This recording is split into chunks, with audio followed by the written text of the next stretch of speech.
Welcome to only exam oriented 200টি exam oriented ম্যাথের সিরিজের আজকে আমাদের 26 নম্বর অঙ্ক। আজকে আমাদের টপিক ইউনিট ডিজিট। চলো দেখে নেওয়া যাক অঙ্কটি। এখানে আমরা দেখতে পাচ্ছি 234 পাওয়ারে 302 প্লাস 239 পাওয়ারে 303 রয়েছে।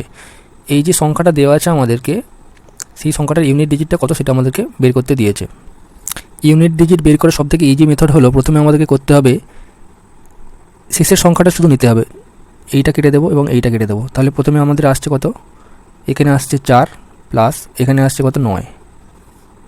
এবারে পাওয়ারে যে সংখ্যাগুলো রয়েছে সেইগুলোকে আমাদেরকে 4 দিয়ে ভাগ করতে হবে। 4 দিয়ে যদি আমরা 302কে ভাগ করি তাহলে আমাদের দেখতে পাচ্ছ তোমরা 2 রিমাইন্ডার থাকছে। এই 2টাকে আমরা 4-এর পাওয়ারে লিখে দেব এবং 303কে দিয়ে যদি আমরা 4 দিয়ে ভাগ করি তাহলে আমরা দেখতে পাবো 3 রিমাইন্ডার থাকছে। সেই 3টাকে আমরা 9-এর পাওয়ারে লিখব।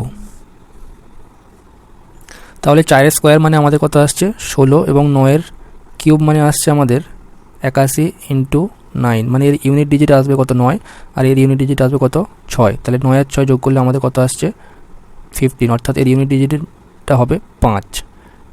এটাই আমাদের অ্যান্সার। পরেরটা আমরা ঠিক একই রকমভাবে করব।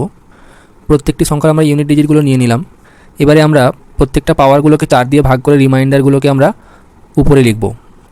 প্রথমে আমরা 316কে 4 দিয়ে ভাগ করলাম, দেখতে পেলাম যে এখানে কোনো রিমাইন্ডার থাকছে না, তাই জন্য আমরা কী করব 2-এর পাওয়ারে 4ই লিখে দেব। 512কেও যদি আমরা 4 দিয়ে ভাগ করি তাহলে দেখব যে কোনো রিমাইন্ডার থাকছে না, তাই আমরা 3-এর পাওয়ারে লিখব কত 4। আর 313কে যদি আমরা 4 দিয়ে ভাগ করি তাহলে দেখতে পাচ্ছি যে আমাদের রিমাইন্ডার থাকছে 1, তাহলে 7-এর পাওয়ারে আমরা লিখব কত 1। তাহলে 2 সমান 2 টু দি পাওয়ার 16 মানে সমান 2 টু দি পাওয়ার 4 মানে আমাদের আসছে কত 16 ইন্টু 3 টু দি পাওয়ার 4 মানে আসছে কত 81 ইন্টু 7।